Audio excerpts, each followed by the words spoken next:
चलिए, Auzubillahi minash shaitanir rajeem. Bismillahirrahmanirrahim. Assalamu alaikum. I hope all of you are doing well. Today we are going to revise the topic, the use of the Holy Quran in legal thinking. And then we move on to the new topic, significance of the Holy Quran as the basis of all thoughts and actions in Islam. Acha ji, the use of Holy Quran in legal thinking. First of all, who can tell me the sources of Islamic laws? How many are they and what are they? Yes, Safa. Sir, there are 4 sources of Islamic law. First is Quran, second is Hadith or Sunnah. They are the primary sources. Third is consensus, Ijma, and fourth is analogy, Qiyas, and they are the secondary sources. Very good, Shabash. What do we mean by primary and secondary sources, Anas? Can you explain this?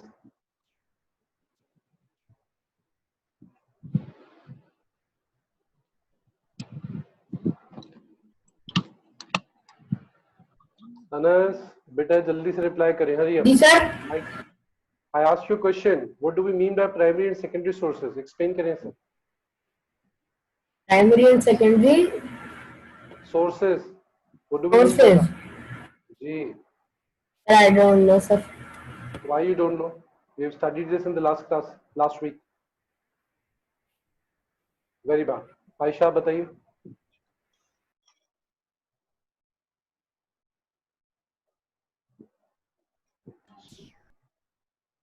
Sir, what? What do we mean by primary and secondary sources? Sir हमने previous class में सूरत फातिहा के बारे में पढ़ा था ना. बेटा मैं लास्ट वीक की बात कर रहा हूँ. लास्ट वीक हमने 4 sources of Islamic laws पढ़े थे. कुछ प्राइमरी होते हैं, कुछ सेकेंडरी होते हैं. What do we mean by that? Anshara बताइए. सर आप अगेन बोले, मुझे आपका क्वेश्चन समझ नहीं आ रहा. बेटा what do we mean by primary and secondary sources? जी अंशरा बताइए. प्राइमरी सोर्सेज होती हैं जो मतलब हमारे एग्रीकल्चर मतलब जो हमारी लैंड से होती हैं. सेकेंडरी बाबा में इस्लामियत पढ़ रहे भाई. इस्लाम मेरी बहन हम इस्लामियत पढ़ रहे हैं, ज्योग्राफी नहीं पढ़ रहे. जी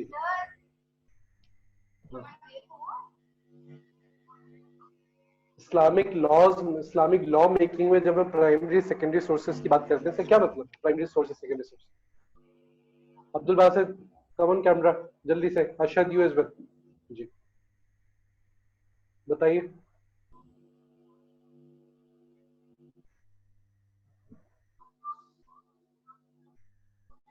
भाई आपका माइक ऑफ रहता है, आप लोग रिप्लाई नहीं करते हैं. Then I keep waiting. Class can not go on like that. बेटा आप क्लास में बैठे हैं, आपका माइक होना चाहिए, ऑन होना चाहिए. आप मुझे राइट अवे रिस्पॉन्ड करें. मैं आपके आंसर के लिए 15-20 सेकंड वेट नहीं कर सकता. Abdul Basit can you hear me even? नहीं क्लास. हाँ जी. अशद बेटा कैसे आना आज?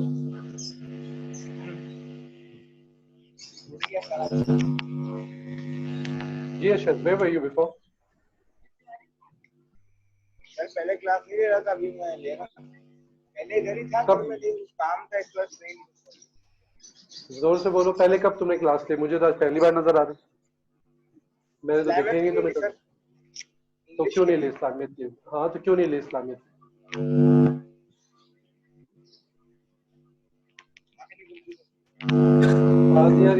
बेटा कैमरा ऑन कर.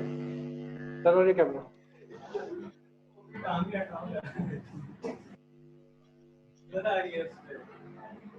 अच्छा, turn on your camera. Hurry up. Everybody stay on camera. Abdul Basit, Aisha, everybody. अशद मैं आपसे बात कर रहा हूँ बेटा, टाइम जाया नहीं करें. जल्दी से रिप्लाई करें. Why were you not there in the Islamic class before?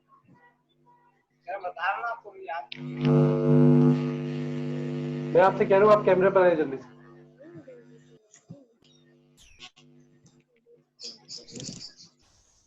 जी अब आप फरमाइए क्या कह रहे थे आप? आपसे पूछो इस्लामियत क्लास आपने क्यों नहीं ली? कोई भी क्लास नहीं ले रहा था. बेटा मैं यही पूछ रहा हूँ आपसे, क्यों नहीं ले रहे थे? वो तो मुझे पता है आप नहीं ले रहे हैं ना मेरी क्लास में. रीजन पूछ रहा हूँ. Why were you not taking the class? जरूरत नहीं है आपको इस्लामियत.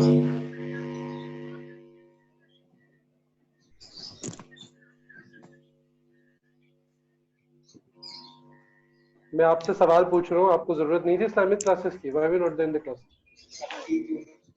तो फिर चलिए जी अंशरा आप बताइए बेटा। बेटा ये ना सिली जवाब ना मुझे नहीं देना, ठीक है, किसी और टीचर को जाके देना, मुझे मत समझिए। आंख नहीं खुली, आंख नहीं खुली थी तो अपना लॉस कर रहे हो, मेरा लॉस तो नहीं कर रहे हो। जी अंशरा बेटा, what do you mean by primary and secondary sources? Yes, sir. What do we mean by primary and secondary sources in Islamic law making? I don't know. Why you don't know? Last Friday lesson attend किया था ना आप लोगों ने? Yes, sir. Okay, हमने पढ़ा नहीं था ये? The four sources of Islamic law explain किया था मैंने उसमें। तो घर में आप लोगों ने रिवाइज ही नहीं किया होगा टॉपिक, फिर कुछ है ही नहीं आप लोगों के ध्यान में।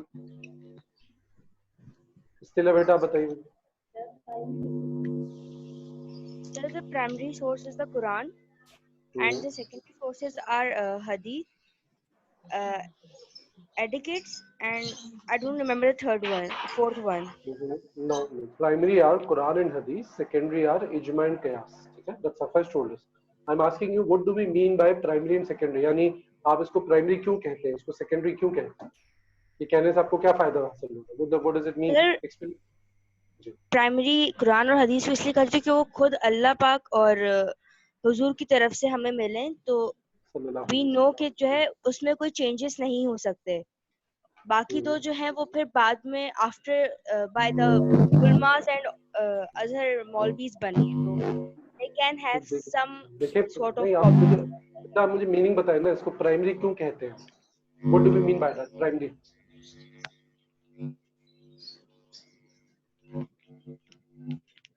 That's not the correct reason that you are telling. पहले एग्जैक्ट रीजन बताइए, हमने इसको प्राइमरी सेकेंडरी क्यों कहा था? जी अब्दुल बासित।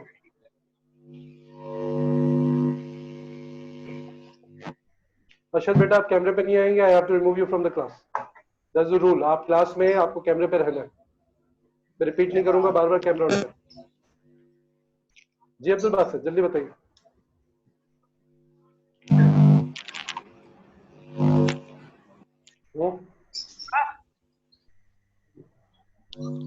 भाई देखें, आई एम पुटिंग एफर्ट ना when I am teaching to you guys, ठीक है, तो उसका रिस्पांस मुझे मिलना चाहिए। रिस्पांस ये कि एटलीस्ट आप मुझे वर्बली तो बताएं, ठीक है, ताकि मुझे आइडिया हो कि आप चीजें आपको समझ में आ रही है नहीं आ रही।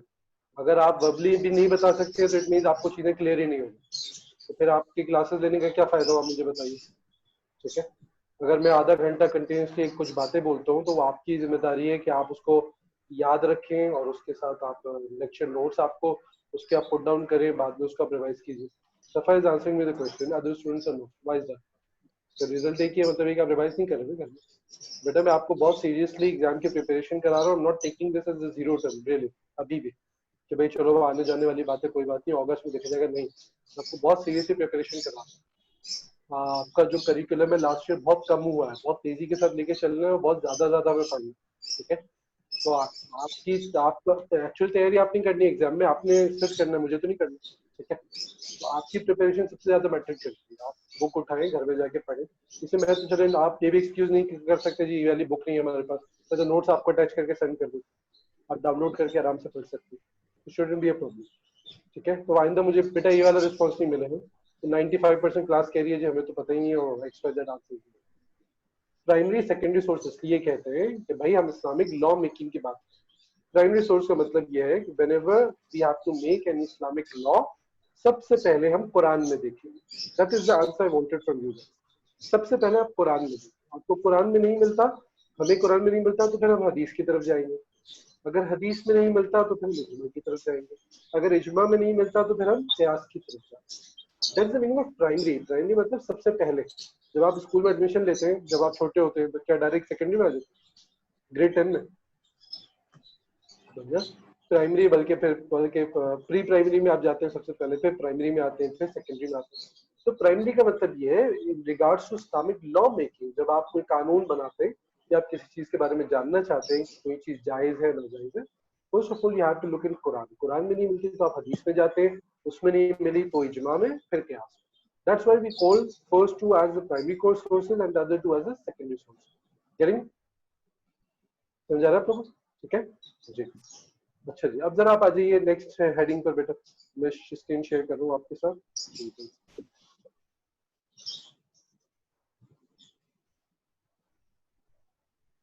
You can see that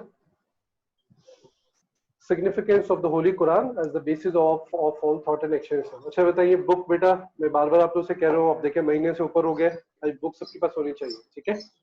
सिग्निफिक ये कैम्ब्रिज ओलेवल इस्लामिया बाय डॉक्टर साकिब, नाम याद रख लें, बाय डॉक्टर साकिब मोहम्मद खान। ये नाम लिख लें बेटा, ये बुक जल्दी से जल्दी बाय करें, ठीक है। अच्छा अब जरा इसको हम जरा देखते हैं, ठीक है जी बेटा। अलीना बेटा रीड कीजिएगा फ्रॉम हियर। चलो अलीना आप रीड कीजिए बेटा।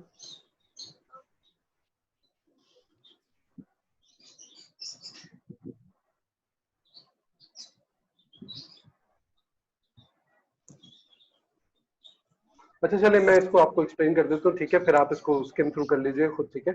देखिए first of all here we are talking about the topic significance of the holy Quran as the basis of all thought and action. इसका क्या मतलब है, यानी इस्लाम में being Muslim whatever we believe in और whatever we do has to be based on the teachings of Quran. Quran का मतलब ये होता है on all the sources of Islam, क्योंकि जितनी भी सोर्सेज है वो सब हमें कुरान से मिली, ठीक है।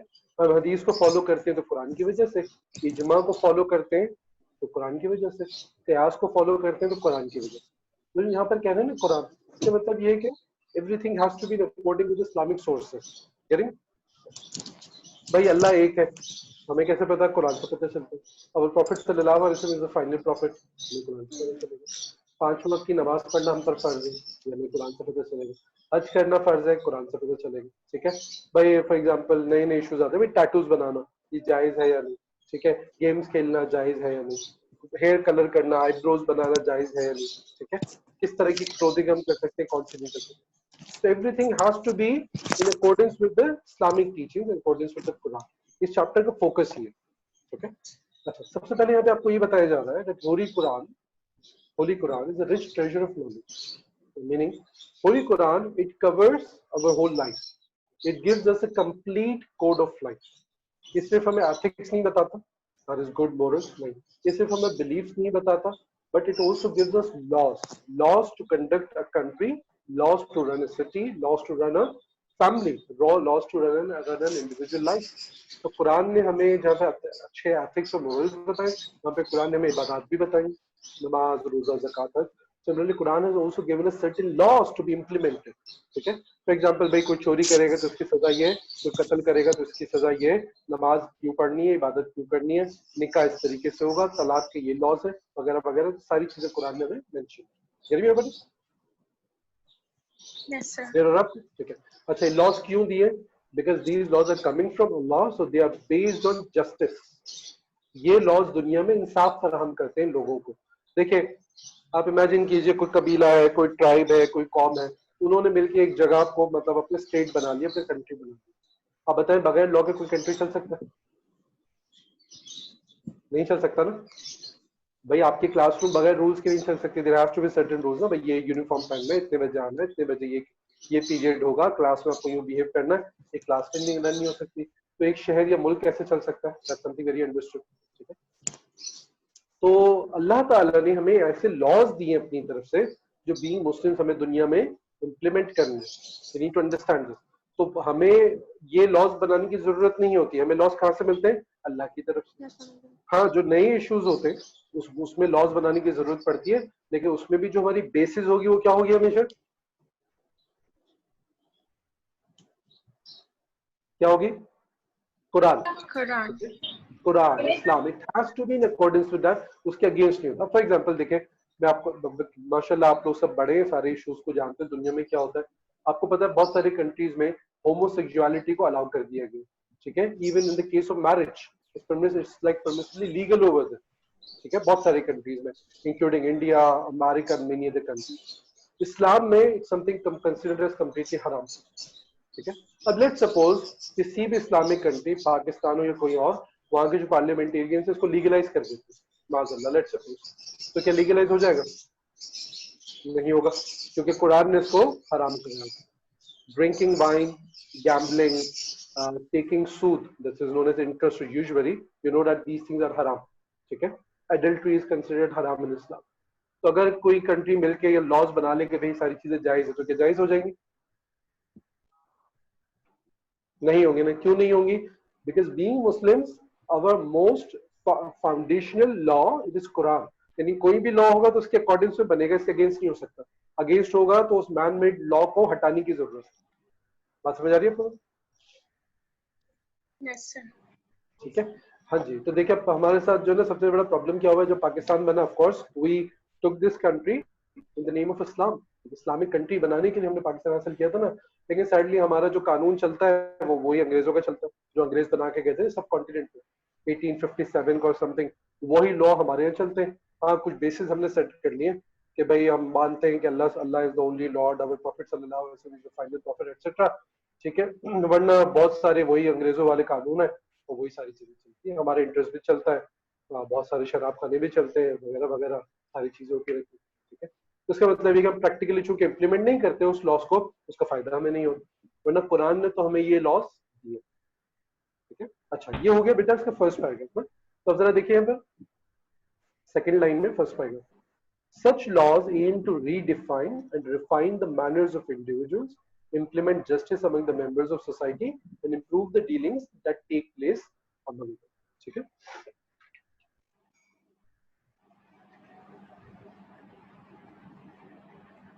अच्छा फिर सेकंड पैराग्राफ में भी इसी बात को एम्फेसाइज किया गया और इसकी जो समरी है वो ये है, everything that forms the character of a Muslim as well as everything that pertains to establish an upright Muslim society.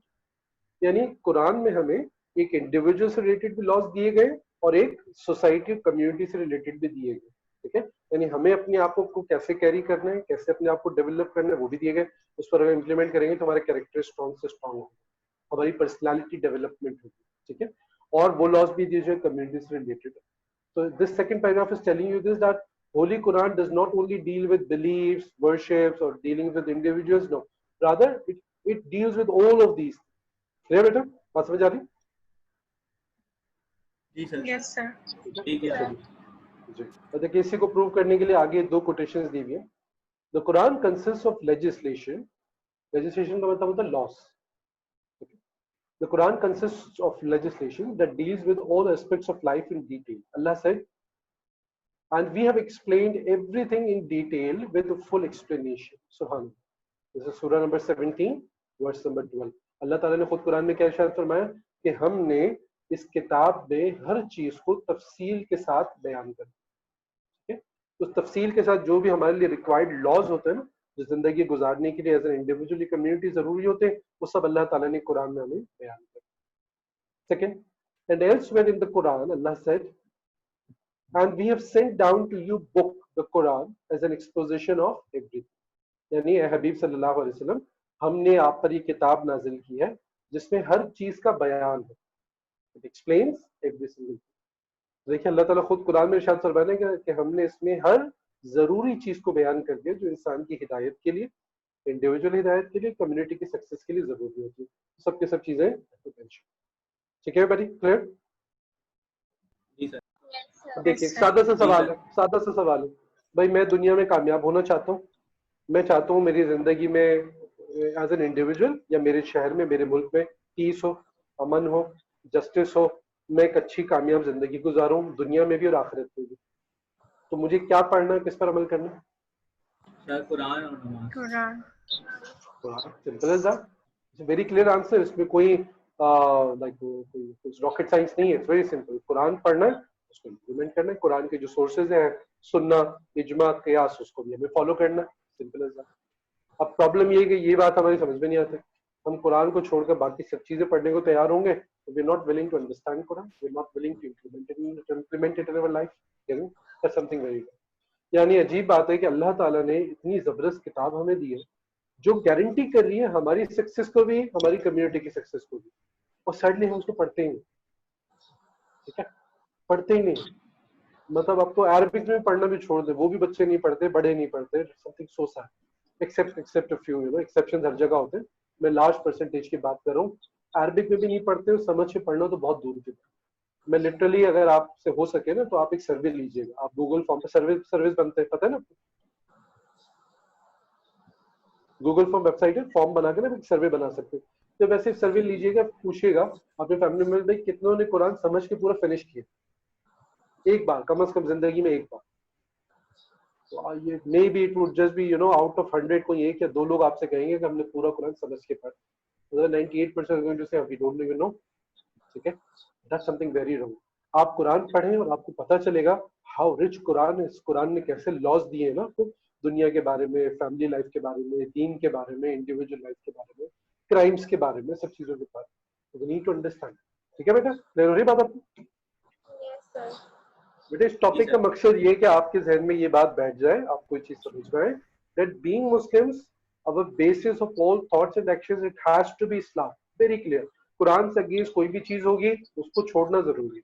यानी मैं नहीं कह सकते जी मेरी अकल ये कहती है, मुझे ये समझ में आता है, मुझे ऐसा लगता है कि ऐसा होना चाहिए, तो नहीं। Very simple, being Muslims we follow Quran. Quran ने एक बात कह दी तो उसके ऑपोजिट जो भी बात उसको छोड़ना जरूरी है। If we are being you know, अगर हम उसके अगेंस्ट पर एम्फेसिस पुट करते हैं, it means we are going against Allah, we are going against his prophet सल्लल्लाहु अलैहि वसल्लम। फॉर एग्जाम्पल मैं आपको बता दूं, देखिए अल्लाह ने कुरान में फरमाया कि जो लोग सूद देते हैं, इंटरेस्ट लेते हैं, सॉरी, ठीक है, यानी इस काम में इन्वॉल्व होते हैं, तो वो अल्लाह और उसके रसूल के खिलाफ जंग करते हैं। जंग होता है like they're declaring a war. ठीक है, तो इसलिए बहुत जरूरी है कि हम कुरान को पढ़ें और समझें। अच्छा, अब देखिए ये तो एक बात यहाँ पे पूरी बयान कर दी ना, Quran is a complete code of life and in Quran everything has been explained, so our basis has to be Quran in every thought and every action. यहाँ पर रीजंस बताएगा फ्रॉम दिस पैराग्राफ। ठीक है, वो क्या, क्यों, इसके reasons क्या है कि भाई कुरान हमारा बेसिस होना चाहिए। तो जरा देखते हैं बेटा, फर्स्ट पैराग्राफ पढ़िएगा, आयशा पढ़िएगा, ये वाला paragraph, one of the reasons.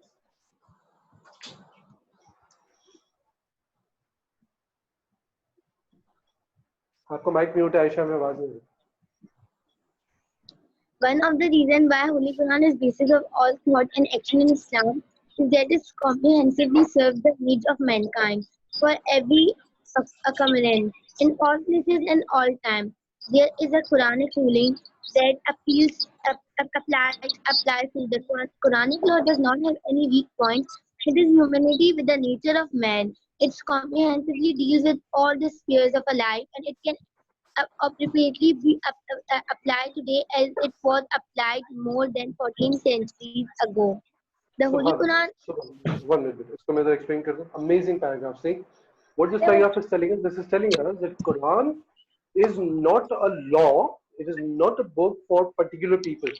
ये ऐसा नहीं है पाकिस्तान के लोगों के लिए, सऊदी अरेबिया के लोगों के लिए, गोरों के लिए, या सिर्फ कालों के लिए, सिर्फ सावले लोगों के लिए, या सिर्फ अरबी बोलने वालों के लिए, सिर्फ उर्दू बोलने वालों के लिए, या सिर्फ 1500 साल पहले के लिए नहीं। Quran is there for the people up till the day of judgement. क़यामत तक जो आखिरी इंसान भी आएगा उसकी हिदायत भी कुरान में अल्लाह ने रखी। ठीक है, everyone has to follow. And why is that? This is because our Prophet sallallahu alaihi wasallam is the last and final prophet. Alhamdulillah, आपके बाद किसी नबी ने नहीं आना, तो इसलिए अल्लाह ताला ने हमारे नबी में जो कुरान नाजिल किया, which is one of the greatest miracles of our prophet, अल्लाह ने इस कुरान को हमेशा हमेशा बाकी रखी है। क़यामत तक के लोगों के लिए ये हिदायत होगा, इसलिए अल्लाह ने इसकी हिफाजत की जिम्मेदारी ली है। कोई भी कुरान को टेम्पर नहीं कर सकता। Just that we studied in the compilation of Quran. Remember everybody? ठीक है, तो देखिए क़यामत तक कुरान ने बाकी रहना। अब जब बाकी रहना है तो इसका क्या मतलब हुआ? That Quran is the guidance for all the human beings that are going to come until the day of judgment, be it white or black, be it from Pakistan, India, or whatever country they are, what language to speak, what issues they have. Quran has guaranteed solutions for everything. ये दुनिया का कोई कानून नहीं कर सकता। This is only the miracle of Islam and Quran. भाई देखे ना, हमारा एक कॉन्स्टिट्यूशन है पाकिस्तान का, नोन एज कॉन्स्टिट्यूशन 1973, राइट? ठीक है, ये कॉन्स्टिट्यूशन अगले 200 साल में जरूरी है वैसे ही रहेगा, चेंज हो जाएगा क्योंकि रिक्वायरमेंट चेंज होती है आपकी। ठीक है, जो हमारे पार्लियामेंटेरियंस होते हैं ना, इनका काम क्या होता है? इनका काम होता है लेजिस्लेशन करना। इनका काम गली में आके काम करना नहीं होता, असेंबली में बैठ के इनका काम होता है लॉज बनाना, जो कि सैडली बनाते नहीं। ठीक है, इनका काम ही यही है। भाई फॉर एग्जाम्पल एग्जाम में चीटिंग होती है, चीटिंग का लॉ बनाएंगे। इंटरनेट पे लोगों को हैरेस किया जाता है, उसके लॉ बने। ठीक है, उसके लिए ऑफकोर्स कुरान हदीस की नॉलेज होनी चाहिए। तो बात यह है कि लॉ आपको नए नए बनाने पड़ते हैं, लेकिन कुरान ने ऐसे आपको क्राइटेरियाज दिए कि क़यामत तक कोई भी मसला है, आप उन्हीं प्रिंसिपल्स, उन्हीं क्राइटेरियाज की रोशनी में उसका सोल्यूशन फाइंड आउट कर सकते हैं। अच्छा, आप सबको पता है शराब पीना हराम है इस्लाम में? सबको पता है? ठीक है। We are not allowed to eat pork, ये भी सबको पता है? ठीक है। We are not allowed to eat a dead animal, ये भी सबको मालूम है? जी सर। अच्छा, अब कोई इंसान किसी डेजर्ट में फंस जाए और वहां पे उसके पास खाने के लिए कुछ भी नहीं except a little amount of wine और हराम फूड लाइक पोर्क और डेड एनिमल, तो वो क्या करे? तो जिंदगी उसकी खत्म हो रही है ना, ठीक है, और है ही हराम खाना उसके पास, तो क्या करे? हलाल कहीं से मिल नहीं रहा, अगर ये नहीं खाएगा तो वो मर जाएगा, तो क्या करेगा? इस सूरत में तो अलाउ होता है ना खाना? इस सूरत में खा सकते हैं, ये कुरान ने खुद मेंशन किया, ठीक है, अल्लाह ताला ने कुरान में खुद मेंशन किया जब आप ऐसी कंडीशन में हो तो आप इतना खा सकते हैं जिससे आपकी जान बच जाए, इसको दिल में बुरा समझते हैं कि मेरी मजबूरी है वरना मैं कभी इसको हाथ भी नहीं लगाता, तो सिर्फ अपनी जान बचाने के, ठीक है, ये नहीं पेट भर के मजे से खाए जा रहा, ठीक है, ये नहीं, थोड़ा सा सिर्फ अपनी जान बचाने के लिए ये खा सकते हैं। तो देखिए कुरान ने क्या एक प्रिंसिपल दे दिया ना, यानी किसी के तोते बहुत बोलते, अंशरा आपके तोते जो है चुप नहीं करते, बहुत आवाज है। सर हमसे पूछे, हम पूरा दिन इनके साथ होते हैं, हमें और तंग करते हैं ये। आई कैन अंडरस्टैंड, सही बात।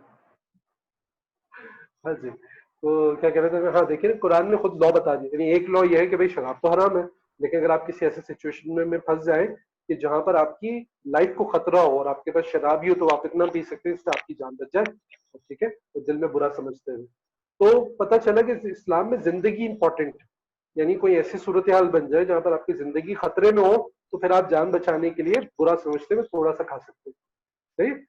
तो देखिए कुरान ने क्राइटेरिया दे दिया कि भाई जब सिचुएशन चेंज होगी तो क्या होगा, so that's why we have muftis in Islam। आप देख रहे हैं टीवी पर होते हैं डिफरेंट मुफ्तियान किराम आते हैं, इस्लामिक स्कॉलर्स, तो एक तो होते हैं इस्लामिक स्कॉलर जिनको आप कहते हैं आलिम, फिर एक होते हैं मुफ्ती। Muftis are those who have specialised in Islamic law, specialised in Islamic jurisprudence, ठीक है, तो वो बताते हैं भाई इस नई सिचुएशन में कुरान और हदीस के मुताबिक क्या हुक्म होगा, ठीक है, भाई वो तो जनरल सिचुएशन है, शराब हराम है, तो इस स्पेसिफिक सिचुएशन में क्या होगा, क्योंकि नई नई सिचुएशन आती रहती हैं जमाने में, तो उसका क्या हुक्म होगा, so like that, so they give us the solution in the light of Quran and sunnah. तो इस तरीके से कोई भी मसला ऐसा नहीं होता जिसका कुरान और हदीस आंसर नहीं कर सके, वो आंसर जब हमारे जमाने में अल्हम्दुलिल्लाह हमारे जो स्कॉलर्स होते हैं वो हमें बताते हैं। मेरी बात समझ आ रही है सबको? Yes, sir. तो ये तो इस तरह से आपको ये बताया जा रहा है कि that's how Quranic laws and principles are there until the day of judgement, क़यामत तक जो भी उलमा आएंगे वो इसमें से डिड्यूस कर करके आपको बताते जाएंगे। अच्छा, for the sake of blessing आपको बताते चलो अल्हम्दुलिल्लाह I have completed alim studies as well, I have completed mufti studies as well, I've done a specialization in Islamic laws, ठीक है, so that's like complete 6 years of studies मैंने complete की हुई है separate along with my masters in Islamic, ठीक है, तो ये तो अल्हम्दुलिल्लाह I can say so confidently, कोई भी सोल्यूशन हो अल्हम्दुलिल्लाह कुरान और हदीस प्रॉब्लम हो कुरान और हदीस से उसका आंसर फाइंड आउट कर सकते।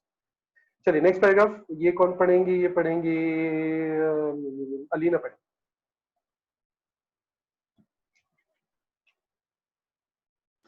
The Holy Quran does not deal exclusively with man's worldly needs, nor does it deal solely with his religious duties. Rather, it comprehensively takes care of both. Likewise, the Holy Quran does not take care of the needs of the individuals while ignoring the needs of the community. Instead, the Holy Quran strikes a perfect balance by comprehensively taking into consideration the needs of both the individual and the community. In short, the Quranic law is complete, perfect, comprehensive, and magnificent in every respect. Right. बेटा इस paragraph की जो summary होगी ना वो ये होगी that Quran strikes a perfect balance between a person's deen and dunya, and between the needs of an individual and the needs of the community. ठीक है, बेटा जरूरत है कि हम कुरान को पढ़ें और अपने नबी सल्लल्लाहु अलैहि वसल्लम की जिंदगी को पढ़ें, तो आपको पता चलेगा Quran it is not a religion of certain worships only, no, Quran is there to solve the problems of the mankind. Quran is there to give justice to the people, to give hope to the innocents, to remove poverty, to give employment to the people, to give health to the people. लोगों की जिंदगी को improve करने का नाम इस्लाम होता है। उसमें इबादत तो है ही है, उसमें कम्युनिटी वर्क भी है, इस्लामिक लॉज भी सारी चीजें। अब देखिए मैं क्विकली आपको बता देता हूँ दीन और दुनिया का क्या मतलब होता है, इसके हमारे बहुत कंफ्यूजन है।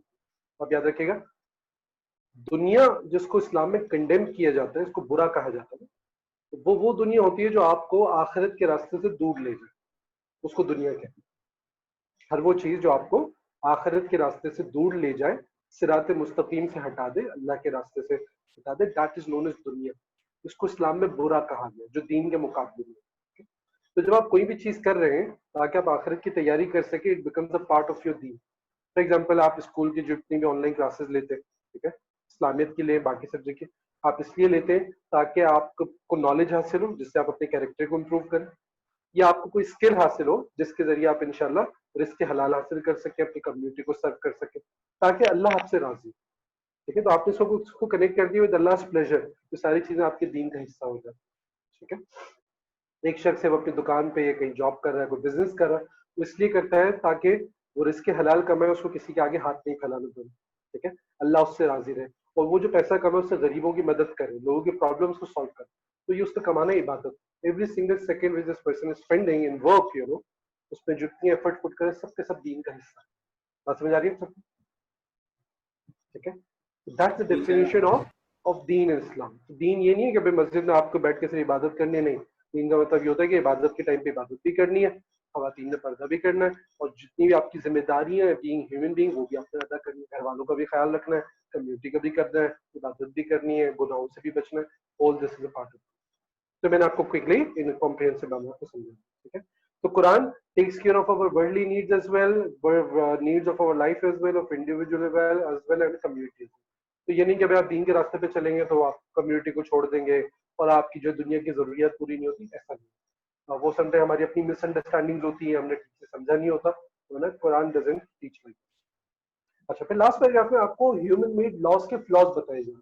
तो देखिए, तो गॉड, ये तो अल्लाह के दिए हुए कानून है ना, लॉज गिवन बाय अल्लाह। तो Allah who is the all wise, अल्लाह से ज्यादा कौन वाइज हो सकता है? किसके पास ज्यादा विजडम हो सकती है? किसके पास ज्यादा, अल्लाह से ज्यादा नॉलेज हो सकती है? The one who is our creator, वो जानते हैं ना हमारे लिए क्या चीजें बेहतर है। ठीक है, अगर हम अल्लाह के बनाए हुए कानून को छोड़ दें और अपनी अकल से खुद कानून बनाना शुरू कर दें अल्लाह के लॉस के अगेंस्ट, तो उसके क्या फ्लॉज होते हैं वो जरा हम पढ़ें। दफा बेटा पढ़िएगा last paragraph. Man-made laws, on the other hand, are dry and in many ways consist of an arbitrary list of do's and don'ts. Man-made laws deal with surface of problems while ignoring their underlying reasons and causes, and while ignoring the spiritual needs of men, they focus wholly on worldly benefits and harm. In short, man-made laws deal with the problems of any given community in an ineffective and short-sighted manner. Where is Allah's laws?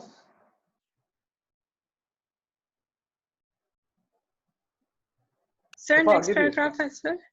Next page. Last line आपने miss कर दिया शायद। Okay. मैं पढ़ देता हूँ। Allah's law comprehensively consider man's overall conditions. Allah's laws strike a perfect balance between achieving benefits for this world and for the hereafter.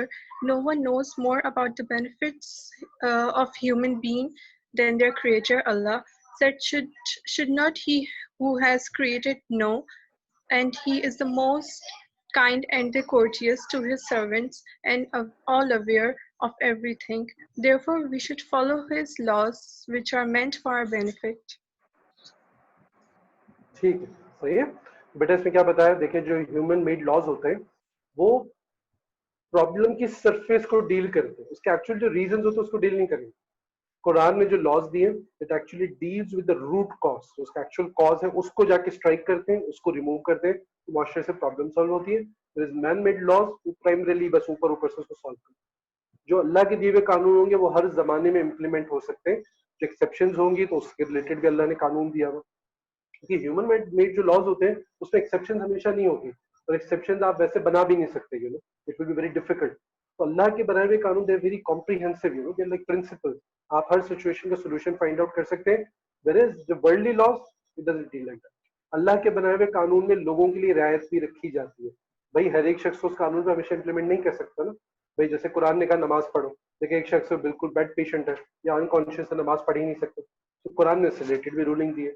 जबकि human related जो लॉज होते हैं वो ऐसे नहीं होते। ठीक है, वो समटाइम्स आपको इक्वली डील करते हैं। मैं आपको सिर्फ एक एग्जांपल देता हूँ।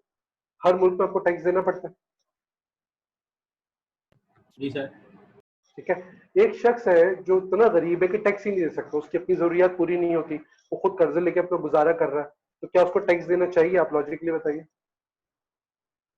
नहीं सर, नहीं। नहीं बिल्कुल लेना चाहिए, गवर्नमेंट को उसको टैक्स नहीं लेना चाहिए, क्योंकि वो गरीब आदमी हो तो खुद उधार लेके कर्जा लेके अपनी जिंदगी गुजार रहा है, तो गवर्नमेंट को नहीं लेना चाहिए। लेकिन देखिए हमारे जो दुनिया के कानून होते हैं किसी भी मुल्क में यूजुअली इसका ख्याल नहीं रखा जाता, गरीब से गरीब आदमी से भी टैक्स जरूर लिया जाएगा। ये एक बहुत बड़ा फ्लॉ है हमारे मैन मेड लॉस का आपके सामने। ठीक है, समझा रहा है? जी सर। तो अब हमें कानून बनाने पड़ते हैं समटाइम, यानी कुरान और हदीस में हमें डायरेक्टली नहीं मिलेगा, हमें इज्मा और कयास में भी नहीं मिलेगा, तो फिर कयास के जरिए ही हमें कोई ना कोई कानून बनाना पड़ता है, पढ़ेंगे इसके बारे में। तो उसमें भारत को वो लिमिटेशंस होती है उसकी, it can not be equal to the law given by Allah के बनाए हुए कानून में हमारी success is that's what we need to understand. ठीक है।